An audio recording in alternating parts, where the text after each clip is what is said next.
In early July of 1981, the Valley News, an Orwell, Ohio newspaper, published back-to-back articles about a frightening series of close encounters in the nearby township of Rome.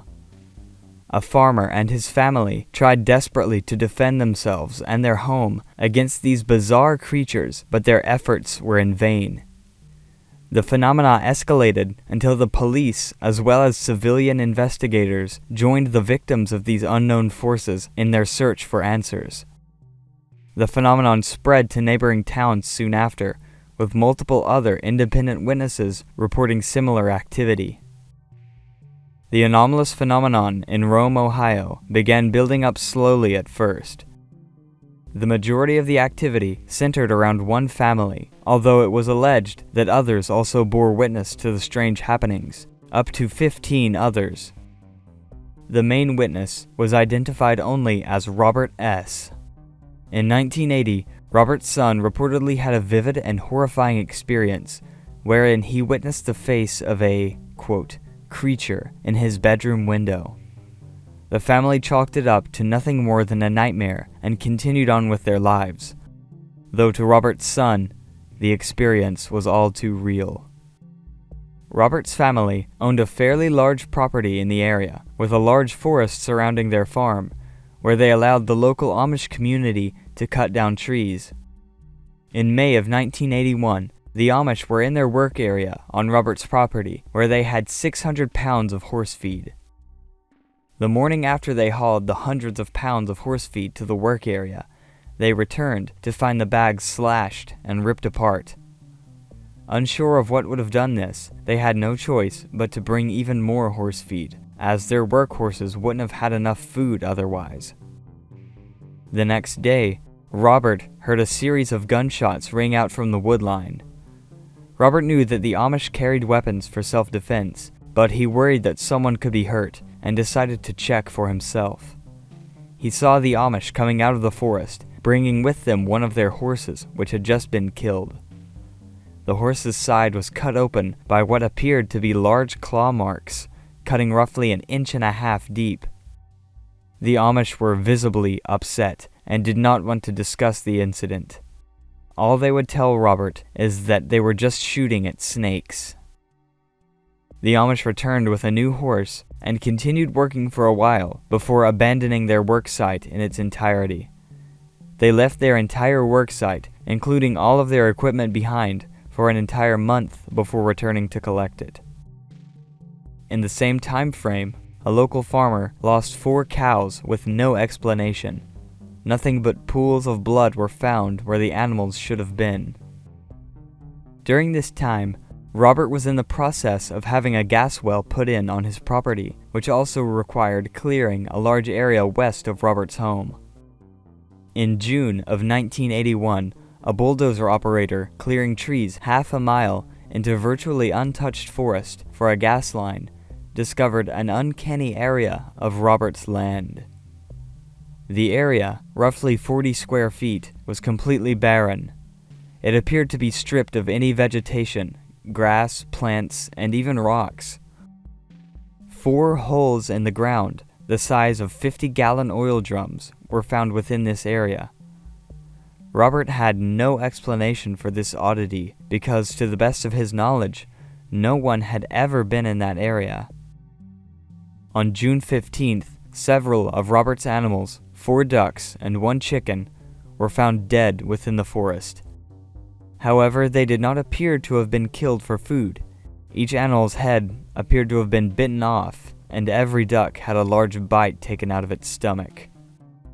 At the site of the animal kills, Robert discovered claw marks, as well as what appeared to be human footprints of gigantic proportions. Robert simply buried the animals and didn't tell anyone about his gruesome discovery at the time. Alone, these are all anecdotal events, but taken as a whole, along with the, quote, sieges that would come soon after, these early events are cast in an eerie light. On the night of June 25th, 1981, Robert and his sons heard their ducks making a commotion in the front yard. They went outside and witnessed a large, quote, thing terrorizing their animals. It appeared as a black form with no discernible features. It had large glowing red eyes and stood on all fours. One of Robert's sons shined a flashlight in the creature's eyes as Robert raised his .410 shotgun and fired at it. The creature then released a terrifying wail and went, quote, flying across the field to the west. Robert described the scream as going from a high to low pitch very quickly. Robert was confident that he'd shot the creature in its head, but before he could get another shot, it had escaped. They lost sight of the creature, though they could still hear its screams as it retreated across the field. Robert's family was understandably very upset by the encounter and spent most of the night wide awake, hoping the creature would not return. Several hours later, at 2 a.m., Robert was watching TV when his outside dog began barking loudly and angrily. Immediately after, it began whimpering, so Robert grabbed a flashlight and went out the back door to check on his dog. He found the dog trying to dig itself under his push lawnmower. Robert yelled at it, but the dog still refused to stop digging, clearly terrified by something. Robert shined his flashlight across his backyard, and while sweeping the area, saw another, quote, thing, which he compared to a gorilla. It was standing next to his barn, less than 30 feet away. The creature was black except for its red glowing eyes. It was staring directly at Robert while grunting and snorting. He shined his flashlight directly onto its face, revealing that its nose was, quote, very big and flat. Large, sharp fangs, 1.5 inches long, stuck out of its mouth. Its lower lip appeared to stick out more than the upper lip. In the light, its hair appeared to be dark brown or black and very shaggy. The eyes did appear to be self-luminous, emitting a red glow. It wasn't an illusion. Its arms hung well below its waist. To Robert, this creature had the build of a gorilla, but it stood upright, not bent over. At this point, Robert felt sure that he was going to have a heart attack. He ran back inside and yelled for his sons while he grabbed his shotgun. Robert could hear the creature circle around the back of his house as it screamed and yelled. Once assembled, Robert and his sons crept out of the front door and jumped in his truck to pursue the creature. However, they soon lost track of it in the forest. They continued driving down the road half a mile to their neighbor's house, where Robert parked the truck but left it running. He wanted to quickly ask his neighbor if they saw or heard anything strange. He knocked on their door, waited, and finally they told him that they saw and heard nothing, so Robert returned to his truck and began driving back home. Along the way, they could hear brush breaking in the forest around them, but they could see nothing. Then, abruptly, the truck stopped running. Robert had no explanation as to why his truck refused to run. His headlights were still on, and he had a full tank of gas. Eventually, another neighbor approached Robert and asked why he was stopped in the middle of the road. At this point, the brush was still breaking around them, and they could all hear it, including the neighbor. Robert explained his experience to his neighbor. The neighbor then explained that recently his kids were camping in his backyard when they returned, terrorized by a large figure which they claimed, quote, looked like a bear. Ever since then, they refused to go camping. Eventually, Robert was able to restart the truck without apparent cause. The disabling of engines is one of the most common effects caused by proximity to UFO-type crafts. However, this same side effect is also reported in a number of encounters with bizarre creatures, such as the Sasquatch-type creatures reported across the US and the world in various forms. When Robert's family returned home, they noticed that the creature had apparently broken an electrical cord going to the barn directly where the creature was standing. Unable to sleep, the family kept watch until the morning, but nothing else out of the ordinary took place. only 2 days later, the phenomenon returned. That night, a few members of Robert's family had originally planned to go and play music at a local gathering. However, due to the strange activity from the past few days, they chose to stay at home instead. As the evening grew darker, the family noticed some dark figures moving in the woodline. Some members of the family became outright angry this time. They were sick of being frightened and terrorized by whatever these things were. Robert and one of his sons got on their tractor and drove out into the field. From the field, they could see the mysterious dark figures walking along the woodline, apparently waving back and forth some sort of dark blue light source. One member of the family raised his weapon, aimed and prepared to fire, but just as he did so, the light went out and they lost sight of the entity. The family continued on to the clearing, which was surrounded by dense forest with a large pond on one side of the woods. They were frightened and confused. As they reached the field, they saw multiple shadowy figures with glowing red eyes. On sight, the family began unloading their weapons into the beings, reportedly using 2 entire boxes of 12-gauge shells. During this time frame, the family kept catching fleeting sightings of the beings. Eventually, one being was spotted standing beside the pond next to the woodline. They fired at the creature, and to their surprise, it appeared as if the bullet actually had an effect. The creature fell face first to the left of the pond. They could see the creature's glowing red eyes as it laid in the grass. Despite this, they knew enough not to let their guard down. They continued firing on the downed creature, thinking that this time they'd finally gotten rid of one of them. Suddenly, 2 more pairs of glowing red eyes began to emerge from deep within the forest. These creatures appeared to be heading toward the downed creature, which was still motionless in the grass. Again, they opened fire with their weapons, causing the 2 approaching red-eyed creatures to split. One went west and the other took off to the east. At that moment, the family felt they were going to be besieged by the phenomenon again and rushed for the safety of their home. They began running back home and lost sight of the creatures. Again, Robert's family was too frightened for rest. They kept watch until morning, catching fleeting glimpses of the dark figures they had come to fear and loathe. But eventually, the creatures once again vanished, leaving the family angry, confused, and scared. On June 29th, the Ashtabula County Sheriff's Office received a call from Robert's family around 5 o'clock. One of Robert's relatives who had witnessed the phenomenon on his property called the sheriff. The sheriff arrived and compiled a police report of the anomalous phenomenon. The report states that Robert described his family's bizarre encounters from the prior week, as well as the mysterious animal mutilations experienced by Robert and the Amish loggers.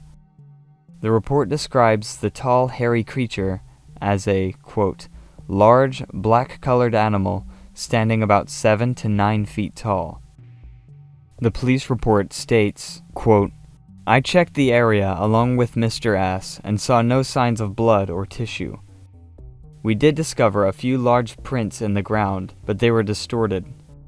Mr. S said he called our offices and Game Warden Kelly last week and was told nothing could be done unless a clean print could be obtained.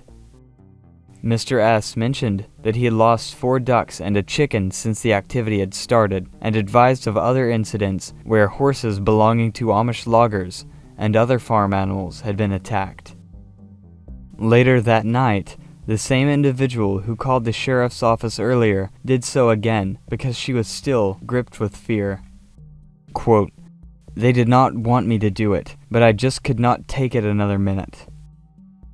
Soon after reaching out to the police for help, the Valley News learned of the unusual phenomena afflicting Robert's family and ran a story about their case, with the headline, Strange Beast Roams in Rome, Ohio.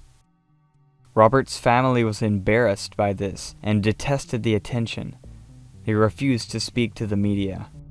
However, Dennis Pilichis, a local UFO investigator with nearly 20 years' experience at the time, became intrigued by the case and read the police reports himself before going to meet the witnesses. Soon after, Dennis would publish a report on this case titled Night Siege, the Northern Ohio UFO Creature Invasion, where he discussed Robert's family's encounters as well as others like it, following 4 months of investigation. According to the Valley News, quote, he first found out about strange sightings now being described as in the vicinity of Johnson Road in an initial story 2 weeks ago in the Valley News. He sought out the family in question, which still prefers its name not to be printed. Dennis stated, I told him I was sincerely interested in getting footprints. I didn't go out there until I had seen the police reports, unquote. After speaking with Robert and his family, Dennis began investigating the site of the June 25th encounter. Dennis brought the supplies to create plaster casts of any possible footprints left by the creatures. Quote, I went out into the fields with Robert and members of his family to try and find any possible evidence from the June 25th, 1981 encounter. The creature had bolted from the front yard and ran down the open plow field. This was the first time the field had been closely examined for evidence. Sure enough, we started finding a trail of prints left by the creature. They were large, circular footprints with 3 toe-like extensions. They were 7 inches wide by 8 inches long. From the way these prints were in the ground, the middle toe appeared to sink in deeper than the side toes. There were at least 40 or so of these prints, starting from the side of the house and across the plow field, up to the oil and gas wells west of the property. The trail was unusual in that there would be a few places where no prints appeared at all, then continued on the other side of this void. There was a 6-foot stride between prints, not all, and it appeared, whoever or whatever made them, that this was walking on 2 legs. Mind you, the creature who is directly connected to this trail was in the front yard after the ducks on all 4s at the time of discovery. Again, another trail was picked up further back in the field, where it looks like something had circled around, came up in back of the house, and dropped down on all 4s. There were 4 impressions found here, facing the house, as if it did so for that very reason. All 4 impressions were similar. This plow field had been turned over, but nothing was planted, it being mostly mud, dirt, and chunky parts. In many areas, not a human footprint could be found, as nobody had really been out up through this area. Many of the creatures' footprints were on virgin ground, no other type of prints around for a great distance, unquote. Dennis was able to make multiple plaster casts from this trackway, which can be seen on screen now. That night, the family was getting used to keeping watch for the strange creatures, so 2 family members sat on the roof to surveil the area. Everything was quiet and calm that night, until some weird lights were seen in the sky. The funny lights were hovering over the back of the tree line. There were 4 of them in total, spaced out across the wood line, perfectly. They hovered silently over the trees, shifting color from red to blue, yellow, and then black. As they continued watching the lights, they realized that the objects were shaped like, quote, huge oil tanks, somewhat square and box-like. They estimated that these UFOs were the size of a basketball when held at arm's length. As they watched, they witnessed a blinding white light shine down from one of the objects onto the ground beyond the woodline. The light was reportedly so bright that it made an area the size of roughly half an acre glow as bright as daylight. This is an element we've covered in many close encounters on the channel previously. UFO investigators, such as Jacques Vallée, have pointed to the fact that it would require a massive amount of energy to illuminate an area as bright as daylight.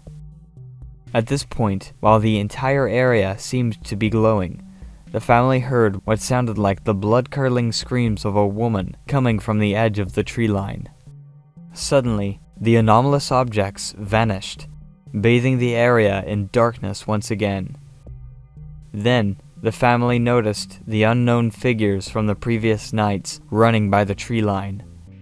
The two family members keeping watch retreated inside to get more guns. The family armed themselves and raced outside to protect their home from the interlopers. Every time one of the family members would catch a glimpse of the figures, they would shoot, and the forms would release a horrifying scream. They continued watching for the strange creatures, occasionally seeing pairs of red glowing eyes watching their every move from the trees. They tried to shoot at whatever the red eyes were attached to, with no visible effect.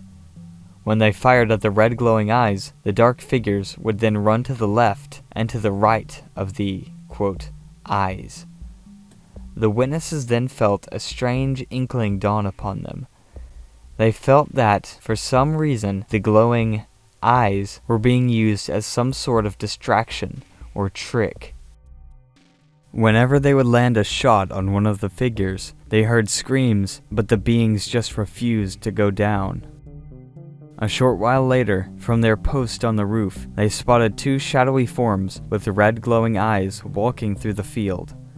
The beings came to the side of the barn and froze. With the beings remaining motionless, the family decided to try speaking to them.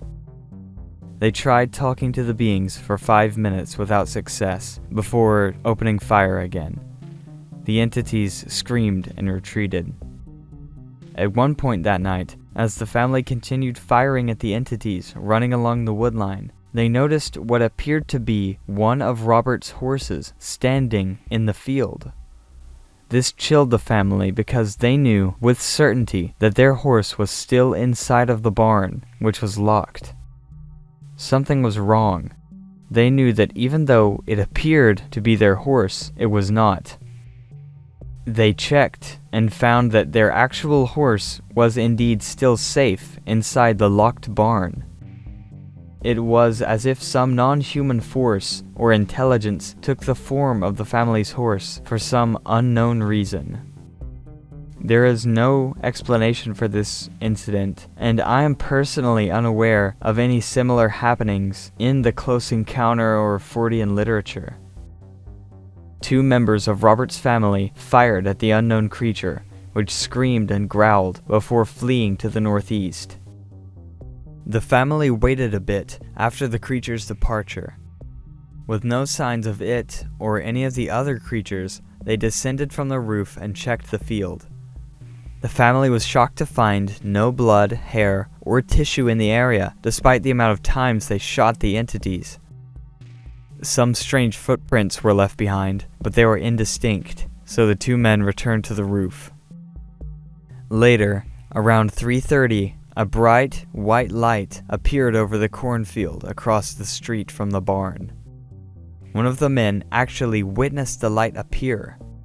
The 2 men were quite sure that this light was attached to nothing. As they sat there, staring at this orb, the object fired a ray of light, which struck one of the men. He physically felt himself nearly lose consciousness and fall off of the roof, but managed to stop himself. He suffered no serious injuries from this beam. However, he was left with a headache for the remainder of the day. Another family member saw the orb fire its ray of light and quickly returned fire with his shotgun, causing the orb to vanish. After this, the phenomenon intensified even further. The 2 men remained vigilant at their post despite the onslaught of anomalies. An hour later, they spotted a glowing spherical object in the night sky, described as something like a red-hot coal but bigger in size. This red orb descended from the sky and appeared to land in a tree east of the house. It was directly across the street from the other orb which fired a beam was sighted earlier in the night. As the red orb appeared to rest in the tree, they shot at it, causing it to drop to a lower branch. Then, the orb appeared to transform before the eyes of the men, shapeshifting into a, quote, small animal-like creature, something like an owl, unquote. They continued shooting at this owl as it descended the branches before falling out of the tree completely. Quickly, the creature rose to its feet and darted into the forest on all fours. They tried inspecting the area where they saw the owl, but found only an impression in the grass where the creature landed after falling. No other trace of the creature was found, whatever it was. However, this would not be the last of the encounters that night. At one point, a, quote, cigar box-shaped object appeared to rise out of the forest and glide silently over the treetops. From their post on the roof, they watched the object as it flew directly over the farm and then over their house. The unidentified object appeared to be only 200 feet in the air. The witnesses noticed blue lights around the edge of the object, with a brighter red light in the center. It was completely silent, and they were sure it could be no man-made aircraft. When the object came close, Robert had one of his sons brace his feet as he took aim at the object and fired. He aimed for the red center light and heard the sound of his bullet finding its mark, with a sound like glass breaking. The object continued along its trajectory, unbothered, though the red light had gone out. It flew over the cornfield before disappearing into the darkness. On the morning of July 4th, Dennis returned to Robert's property, where he would have a strange discovery. Quote, I arrived back at Robert's property early on the morning of July 4th, 1981. I had along with me a friend named Kathy, who was a resident of Westlake, Ohio. Robert related that they were again up on the roof watching and waiting for another siege. He said a strange fog began appearing over the top of the house, nowhere else. I have no way of knowing if this was of any significance or not, but I have added it into the record of these events. At the back of the house, the family saw two black forms moving across the field toward the house. They watched these forms for about 15 minutes. Robert said he cracked down on one of the forms. The form fell down screaming and growling. It stayed on the ground for about 30 seconds to a minute, then got back up and ran away. As this took place, the second form was observed to actually move off backward toward the tree line. This was the only real close incident on the night of July 3rd, 1981. We all started to search the area for any evidence of this encounter. When we got to the area in the field that was the approximate location of the incident, we made a startling discovery. There, as clear as day, were very strange three-toed footprints. The ground they were in was a total mess. This was a plowed field, which had high furrow trenches. The trenching itself was extremely hard, and the areas in between were softer. The ground was hard, rough, and chunky. The track find involved 4 prints visible in various stages of decay. This was due to the fact that the furrows were extremely hard, and the critters did not step down hard enough to stomp down such extremely hard ground. It was estimated that these creatures in this instance were about 5 feet tall. The clearest impressions were between the furrows. Here are the details of the track find. The print started from nowhere and just ended after going along for a while. This is a pattern that you hear very often in the stranger Bigfoot reports. Quote, the first impression, which appeared to be the complete front part of the foot, was 6 inches wide. I cast this one. There was a 19-inch stride, then a second print. Clear, but not as good as the first. There was a 43-inch stride between number 2 and number 3. The third print was almost complete. A cast was taken of it. The print was 14 inches long and 6 inches wide. Part of the print was impacted to the ground, 1.5 inches. Between number 3 and the fourth print, there was a 17-inch stride. The number 4 print was visible to the eye, but I was not able to cast it. All the impressions were still damp upon discovery, and had not dried out in the hot sun as the rest of the ground around it. These prints and casts can be described as claw-like, in the sense that the toes appear long and hooked. These identical prints have been found in the other areas on the property, as well as down by the gas wells along the road on September 11, 1981. These have been photographed in detail and appear almost identical. On July 6th, the researchers would encounter the phenomenon for themselves. Quote, "In order to monitor the situation, I intended to go back to Robert's property as often as possible." Williard McIntyre of the Marson Group of Maryland had already planned to stop and visit with me on his way across the country. He was on his way to Mount St. Helens in Washington to investigate various first-hand Bigfoot sighting reports. He arrived at my home and I briefed him on what was taking place here in my hometown of Rome, Ohio. At the same time, James Carnes of Mecca, Ohio, had also stopped by for a brief visit to help scan and search the area. We all jumped in the car and were on our way. When we arrived at Robert's home, we found he had put up a barbed wire fence around the front of the house and yard. This, he said, was to protect his family because some sort of large creature, a black form, very big and walking on 2 feet, had somehow came very close to the house, stepping up a short hill directly in front of the window on the porch. There was some evidence that this did indeed take place. There were impressions in the front yard, 5-toed impressions, 18 inches long, discovered in the immediate area of the window, front yard, and driveway. All this took place around 4:30 a.m., right before dawn. Robert was getting ready to drive his wife to work, heard some noises in the front yard, grabbed his flashlight, and just saw for a quick moment some sort of form running off toward and down the road. He inspected the area and found the impressions in the front yard, plus had enough sense to trace the outline of one of the footprints on the concrete walkway. The creature left an outline of its foot due to the dampness in the area at this time of the day. The footprints in the yard appeared to retain wetness longer than the area around them.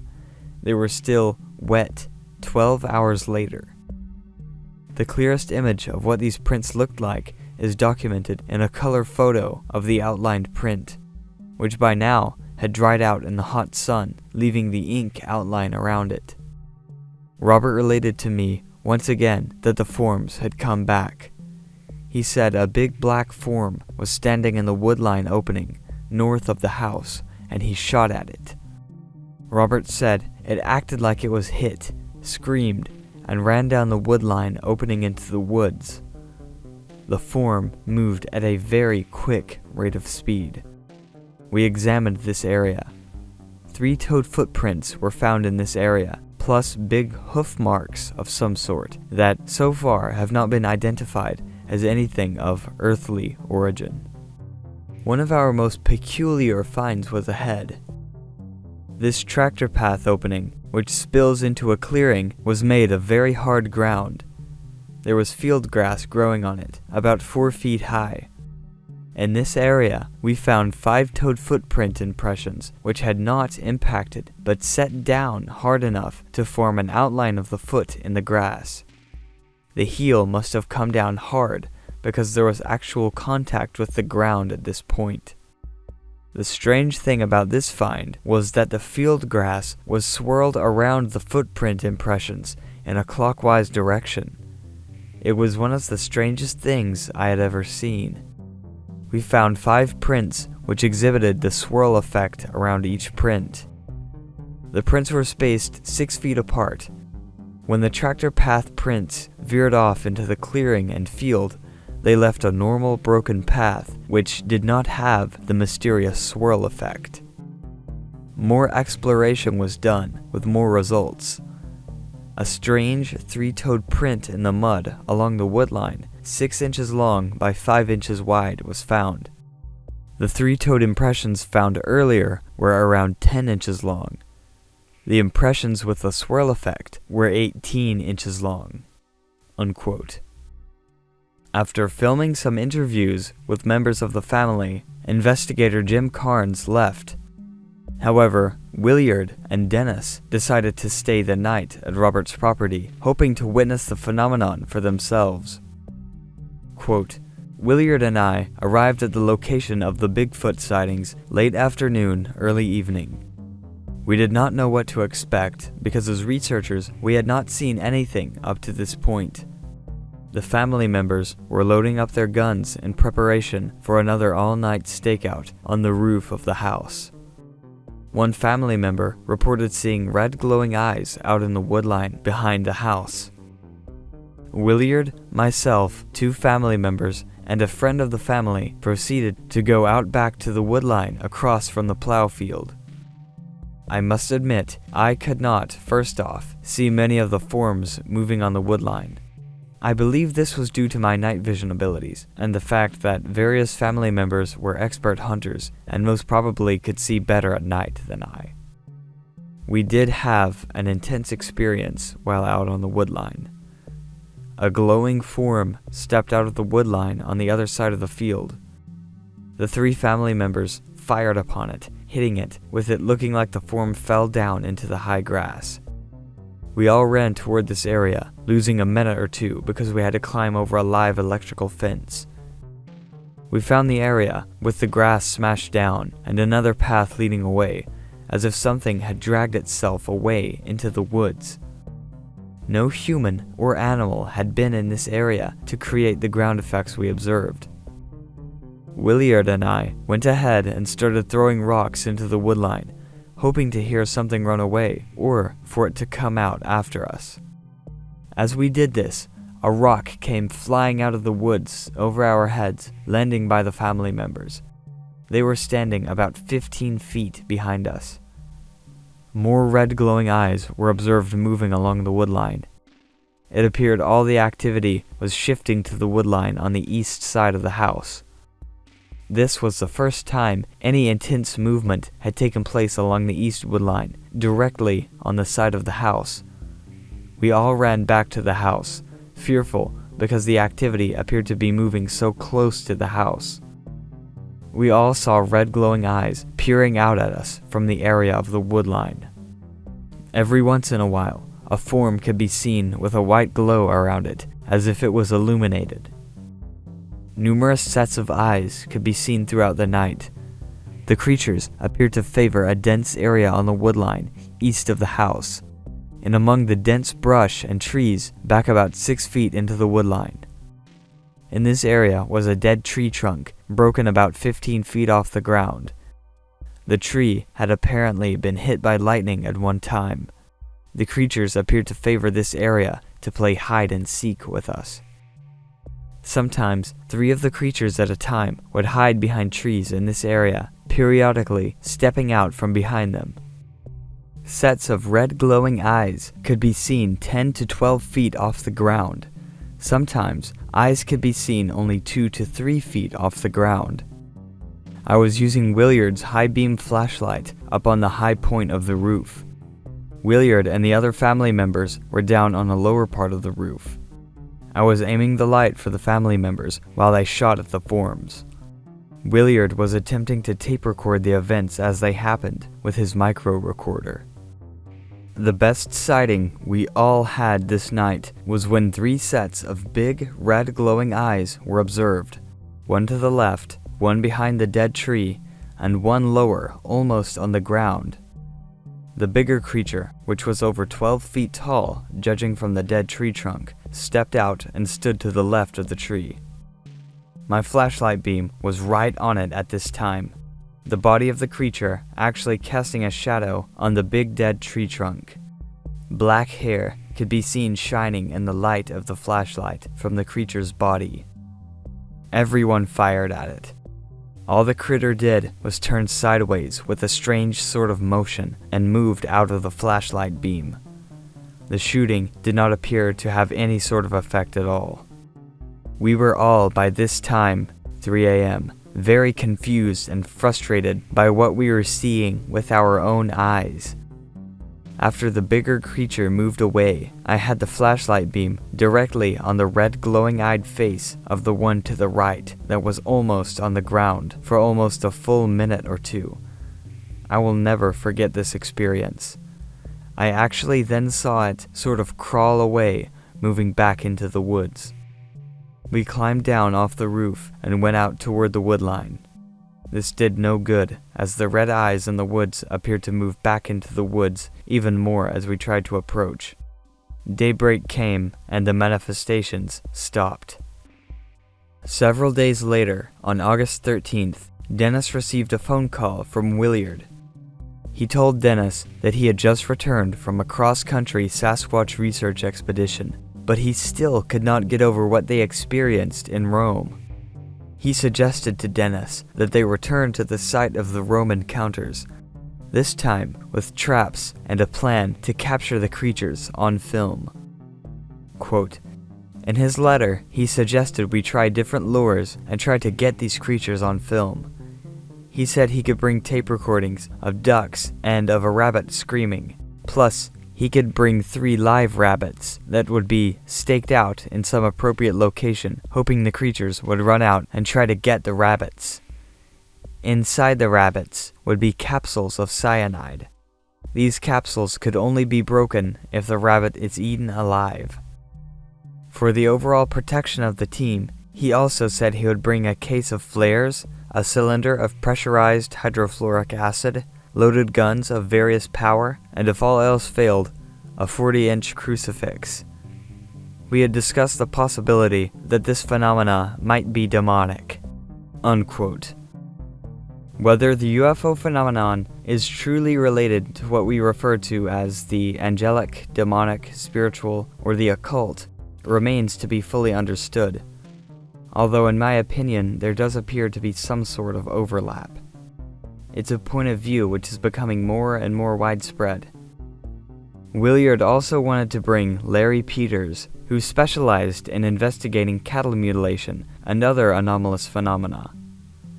Dennis hoped that his expertise could help Robert, given that so many of his animals were being mutilated. They arrived Thursday night, August 20th, and the following morning they would begin their investigation. On the morning of August 21st, Williard, Dennis, and Larry met with Robert and proposed their plan. Robert was willing to do almost anything at this point if his family could just have some peace. In the time since Dennis's last visit, more activity had taken place, but Robert did not want to tell Dennis and the others right away, as Robert had just gotten his son back home and wanted to keep this all from him as much as possible. Robert felt that his son seemed to be somehow connected to the phenomenon, to the UFOs and the strange creatures. Judging by Dennis's report, Robert's son was traumatized by his prior experiences, and though it's not explicitly stated, it sounds like Robert's son may have experienced some sort of abduction or at least a nighttime visitation by non-human beings, but we'll discuss this further later. Robert was uneasy, as he felt that there was no end in sight from this torment. The phenomena continued on. The family was still being besieged. Quote, he reported to us that he had another chicken killed, its backside having been bitten off. He also reported that apparently during the night, one of the creatures had walked through the area where he was building his new pole barn. The critter had made a mess of some of his building materials, having thrown his sawhorses out into the field. He found a few 5-toed footprints in this area. Robert related that he had lost his hot water, gone down into the basement, which the only entrance is from the outside back of the house, and found his fuse box smashed in. The damage was mysterious in that it looked like something had put finger-like impressions into the box, smashing the fuses. The family thought they heard something in the basement, but could offer no explanation for the damage. It was learned later that 3 times an electronic control box that monitors pressure on one of Robert's gas wells on his property had been smashed in, and the 6 D-cell batteries were damaged as if squeezed. The gas maintenance crew could not explain the damage, its mysterious nature, or for that matter, who might be doing it. Unquote. Dennis and the others learned that close encounters were being reported west of Robert's property and the Grand River area. Dennis was unsurprised to hear these reports based on his interviews with a family who lived in the area. In the middle of July, this family heard sounds which they could only compare to wild hogs coming from a field near their home. David, a pseudonym, would go outside of his house with a flashlight and shine it into the field. He would yell toward the noise and it would stop. They never figured out what was causing the disturbance. Dennis realized that the dates given for these incidents coincided with the most intense encounters at Robert's property. The group chose to explore the dense areas of the river, hoping to find a trace of the phenomenon. While exploring, they came across what appeared to be a large path through the dense vegetation. Following the path, they discovered a 20-inch long footprint with 5 toes. As they continued investigating the entire area heard an extremely loud scream which came from deep in the woods. They froze in their tracks for a few moments. They waited and watched, but they saw no movement, no sign of anything. Dennis interviewed a Grand River family from the area closest to the sightings. This family lived on the other side of the dense wooded area next to David's property. This family told Dennis and the others that as of late, they have heard loud, deep, disturbing screams and growling coming from behind their property. The morning after, they found that something had torn some of the siding from their house, apparently with great force. In the same area, a suspected Sasquatch print was found across the street a week prior. Dennis learned of another disturbing report, although the information was second-hand, and he was admittedly unable to substantiate it himself. According to the report, a local farmer had recently lost 4 cattle in one night. In the morning, pools of blood were found, but the cows were missing. The farmer was outraged at losing 4 of his cattle, so he began keeping a lookout at night. A few nights later, he saw an 8 to 9 foot tall figure sprinting away from his field with what looked like a 100-pound calf under its arm. Personally, I have read other reports of Sasquatch-type creatures carrying away smaller animals, such as dogs, deer, or livestock, as in this case. Dennis reportedly interviewed a local police chief about mysterious incidents reported in the area east of Rome. He spoke to this police chief for several hours and apparently had a very productive interview, although I can unfortunately find no details online, and Dennis reproduced no details in his book. Dennis and the others were also investigating a series of strange encounters which began in mid-June of 1981 in the nearby community of Rock Creek, occurring at the same time as the activity on Robert's property. Dennis learned of these events when his local security patrol came to visit him and explained that a woman from Rock Creek was trying to reach him. She wanted to speak to Dennis about, quote, an intense experience her grandson had, and she didn't know who else to turn to. After speaking to the grandmother, Dennis contacted the young man, who we'll call Shawn. Shawn related to Dennis that one night in mid-June, around midnight, he was walking along an old set of railroad tracks.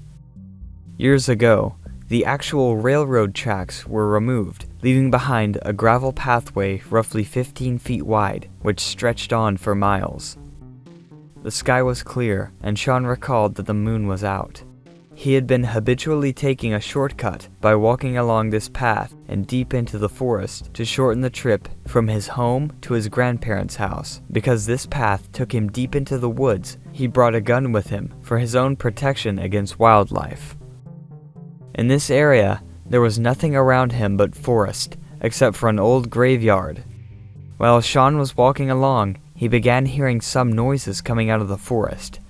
It sounded like something was grunting and wheezing to his side, somewhere in the tree line. Shawn stopped for a moment and listened. The noise had ceased, so Shawn decided not to investigate further and kept walking. Soon, he came to a swampy area of the forest. As he crossed through the swamp, he heard the same noises, but this time it was coming from behind him. He turned around to see a large, hairy black creature only 20 feet away. It looked to be 9 feet tall, and its arms hung well below its waist. Shawn could compare it only to, quote, an overgrown gorilla, unquote, and was deathly certain that it was a mere 20 feet away. He considered shooting the creature, but then decided that, judging by the creature's size alone, his gun was useless against it. Shawn broke out into a sprint, trying to escape the Sasquatch. As Shawn ran, he could hear the creature stomping heavily and grunting behind him. Shawn glanced back and saw that the creature was indeed following him, keeping roughly 20 feet behind him in what appeared to be a fast walk. Shawn's stamina began to run low, and he was forced to slow down and catch his breath. The creature slowed down behind Shawn and began making strange grunting noises. At that point, Shawn decided that if the creature wanted to catch him, it would have done so already. Shawn stopped, and the creature stopped in its tracks. It stood only 15 feet away, silently, before beginning to grunt again. This terrified Shawn, so he began to run, and the creature gave chase again. It trailed Shawn with a fast walk, just as it did before. Shawn ran as fast as he could until he reached a cornfield.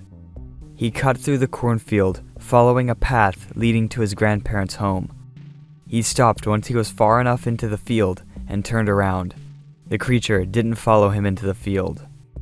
The entire chase lasted 5 minutes. Shawn arrived at his grandparents' house, reportedly very distressed, sweating, and out of breath. Shawn's grandmother told Dennis that Shawn was in a true state of shock. Dennis, Williard, and Larry investigated these sightings as well. They found some possible 3-toed footprints, which they decided were too poor to cast. In the same area, they found a tree which appeared to be twisted and broken off at 12 feet above the ground. Dennis also looked into the family's background as best he could and found that they were well respected in their community. No one believed that they would make something like this up. A few days later, on October 9th, Shawn returned to the area where he was chased with a few friends. They hung out in the area for hours, staying late into the night in hopes of seeing the creature. Eventually, they heard the same strange grunting and breathing coming from the woodline. Brush and branches snapped in the direction of the grunting. The creature then appeared to stick its head out of the brush and looked at the three of them. Shawn's friends got a good look at the creature's face. Based on Dennis's interviews with the witnesses, the creature, bizarrely enough, had one eye which was, quote, way off to the side of its face, unquote. One of Shawn's friends quickly took out his firearm and blasted the creature. It fell into the bushes before sprinting deep into the woods while screaming. A few nights later, Shawn and his two friends were again hanging out in the area where the creature was sighted. While they were waiting, Shawn sat on a mound of dirt and watched for any signs of the creature. Eventually, they noticed a dark form emerge from the woodline roughly 200 feet away. The figure, which they assumed was probably a hunter, approached silently. When the figure came within 100 feet, they realized that the figure was not human. It was the creature again. The three of them ran home, hoping that the creature would not chase them. When they came back later to investigate the site, Shawn found that the creature had apparently stomped down hard onto the mound where he sat while watching for the creature. Quote, "Upon being called about this current situation, I rushed to the site. The footprint impression was a 3-toe, very wide, 14 inches long. It was in the mound about 1/4 of an inch. The toes were in the dirt deeper, almost 1/2 inch. The track looked strange, as usual, but it did not look faked. There was no dirt dug out, and stones in the loose ground were impacted and pushed into the ground, which is consistent with someone stomping down their foot into the ground. Photographs were taken of the print, and with great difficulty, a print was cast. The difficulties were the fact that the print was in a mound at an angle of at least 30 degrees. The cast came out good, much better than I had thought.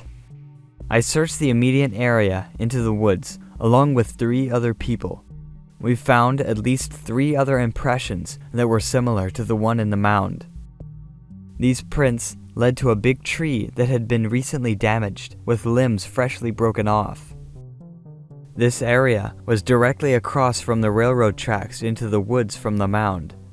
Nobody has reported any sort of UFO activity. There also has not been any sort of harassment to homes in the area, like that going on in Rome, Ohio. It appears that all the activity has been confined to this particular area of the railroad tracks." Unquote. When comparing the activity in the areas around Robert's property, Dennis noticed that the UFOs were only reported at Robert's property, whereas the strange hairy creatures were seen throughout the area. Does this mean that the UFO activity was actually confined to Robert's property, or did they just go undetected? After returning from their investigations into the neighboring areas, it was now time to spring the trap. Quote, "We came back to Robert's property around 8 p.m. Williard and Larry got the rabbits ready. They were staked out in an open field, which we had Robert plow beforehand. The rabbits were tied with 1,200-pound test parachute cord, one end around a back foot, the other to a metal milk crate. A tape loop of rabbits screaming was prepared and used to try and attract the creatures. About 9:30 p.m., just as we had set up everything and were ready to go, all hell broke loose. There were 5 of us: myself, Larry Peters, Williard, Robert, and a friend of the family named Cliff. Almost all of us, from different locations, saw big, red glowing eyes coming up on the woodline, as many as 6 sets at one time. At the same time, down by the gas well, a form was seen moving out into the open and then moving back into the woods. The 6 sets of red glowing eyes came up to the woodline as if they were going to make a dash for one of the rabbits. At the same time this was going on the woodline directly behind the house, white glowing lights could be seen. The, quote, phantom flashlight beams, unquote, could also be seen flashing into the woods.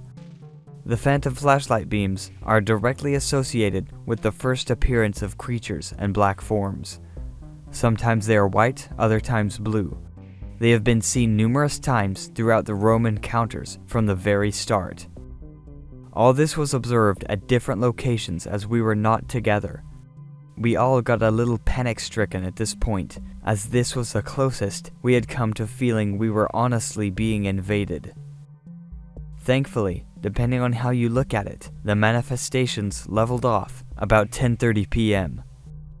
Robert and members of the family went back to the pole barn and tried to light the area better, while Williard kept a lookout with his rifle. Williard saw a black form step out of the woodline, opening in the back of the property. It did not look any bigger than a normal human body. Williard yelled to the form, "Are you human or animal?" The form responded with some grunting. Williard fired. The form screamed and yelled and ran off into the woods.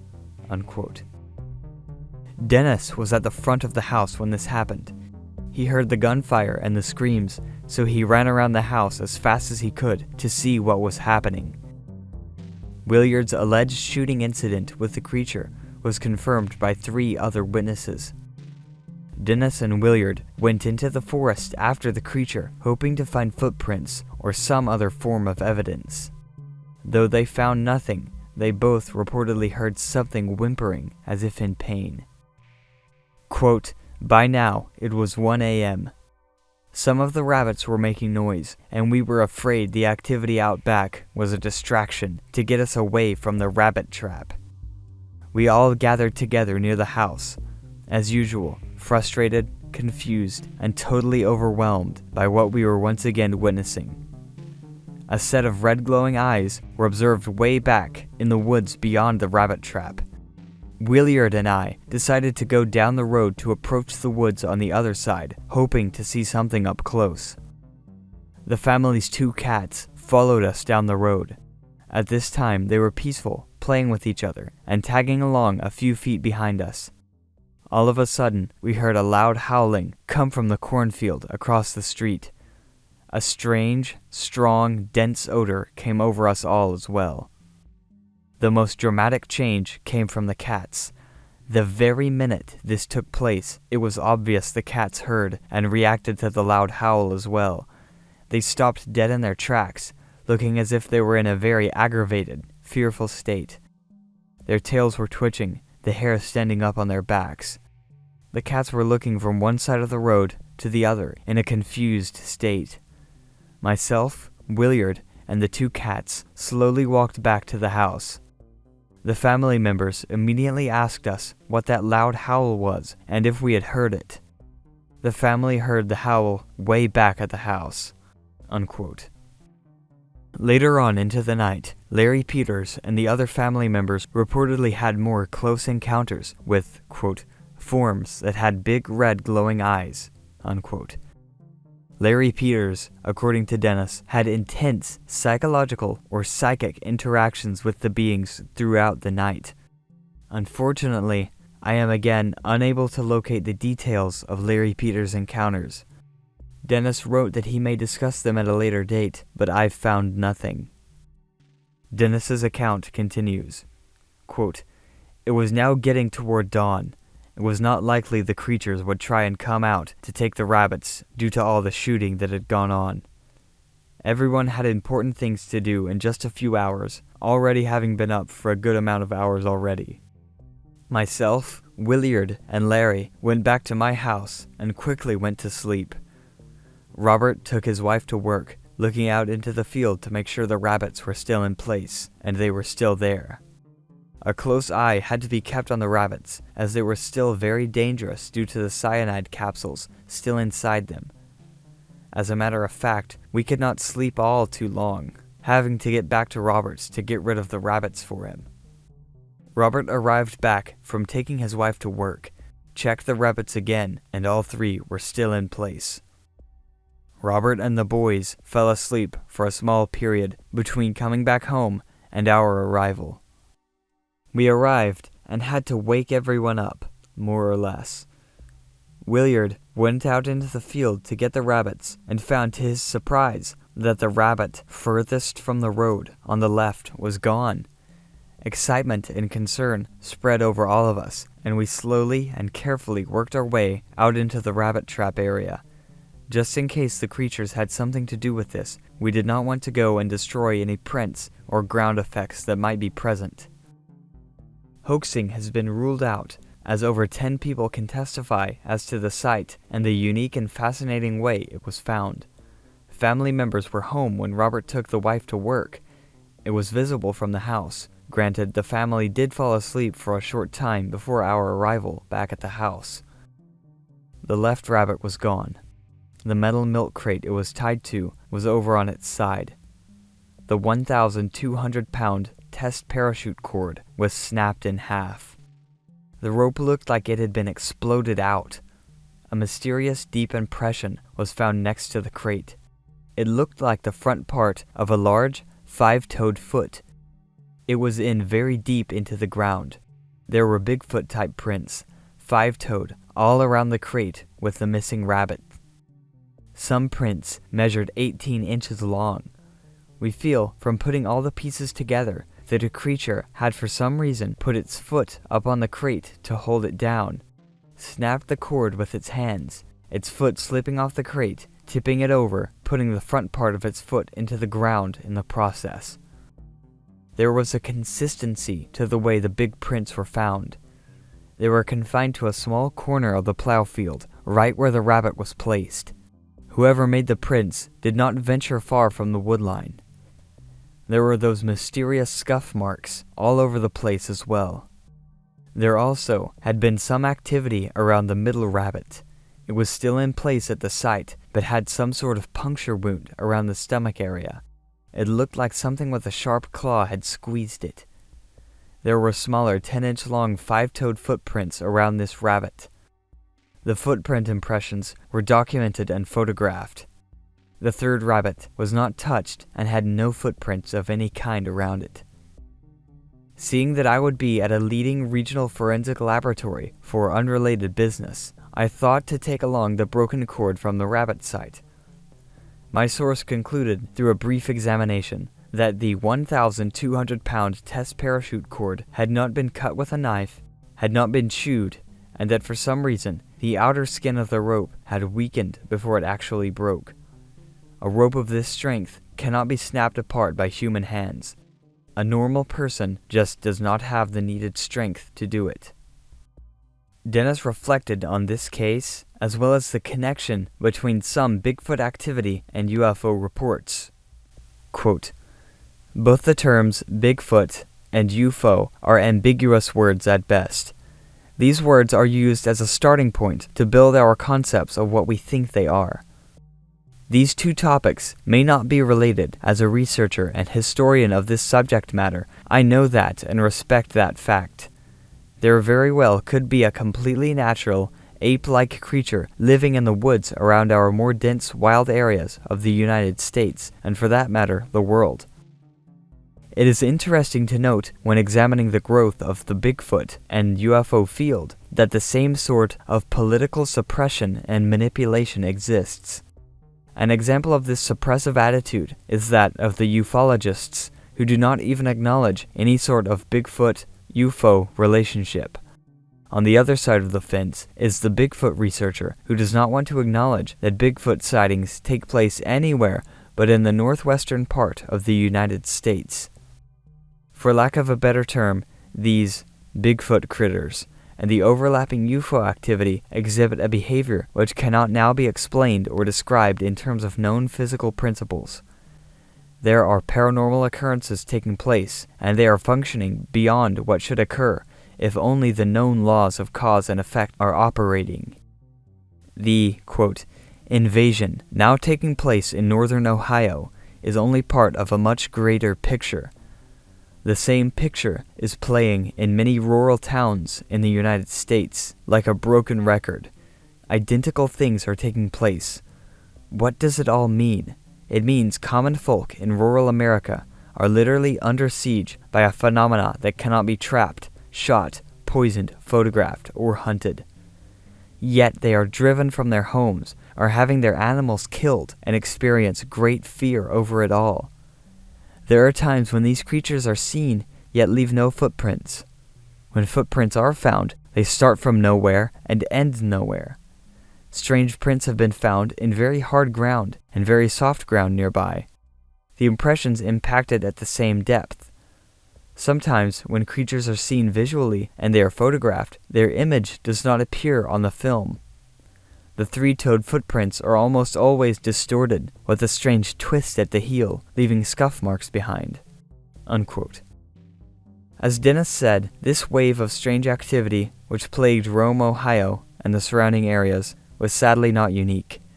There have been similar cases we've discussed on the channel, such as the Ape Canyon incident, wherein a group of miners spent the night fending off a group of Sasquatch-type creatures which circled their cabin until the morning. This case is also reminiscent of the famous Kelly-Hopkinsville goblins, which involved a sighting of a UFO followed by a siege on a family's home brought about by small glowing creatures with large heads and eyes. As in this case, the family tried desperately to defend their home, but found that they were unable to kill these creatures. The bullets appeared to have little effect, if any at all. I find it interesting that, typically, in cases where you do find an overlap of Sasquatch-type creatures and UFO reports, the reported hairy creatures usually have glowing eyes and only 3 toes, traits which are not always reported when Sasquatch-type creatures are seen on their own, without any UFO activity. Dennis also compared this case to cases of high strangeness from the 1970s, likely referencing the Kowalczyk encounter, which I've also covered on the channel. This case involved Sasquatch-type creatures, the landing of UFO and bizarre psychic phenomena, just as Robert's family experienced. This case is also very reminiscent of the activity reported at the infamous Skinwalker Ranch. At this site, there have been reports of everything from flying saucers, orbs, Sasquatch-type creatures, and other Fortean phenomena. The U.S. government has a well-documented history of investigating the paranormal phenomenon at Skinwalker Ranch, mostly under the Advanced Aerospace Weapons Systems Applications Program. According to Colm Kelleher and George Knapp, two individuals deeply involved with the investigations at the site, they saw or investigated evidence of close to 100 incidents that include vanishing and mutilated cattle, sightings of unidentified flying objects or orbs, large animals with piercing yellow eyes that they say were not injured when struck by bullets, and invisible objects emitting destructive magnetic fields. All of this sounds very similar to the phenomenon which plagued Robert's farm, as well as many other individuals around the world who are frightened and terrorized by forces which we still fail to understand, just like Robert. There were recorded interviews with these witnesses, as well as some footage of the investigation, which is unfortunately unavailable to the public. There is even more information about this case, which seems to be now lost. At the end of his report on this case, Dennis stated that there is much more information than what he had already compiled, as well as new information from further events which took place in the area. He considered creating a newsletter solely for circulating information about this case, but as far as I can find, no such newsletter was ever created. I will leave you with a quote from what Dennis told the Valley News. I want to make it clear that I have spent at least 60 research hours on these sightings. I firmly believe these people have not made anything up. There is always a slight percentage factor of exaggerating, but these people have seen something.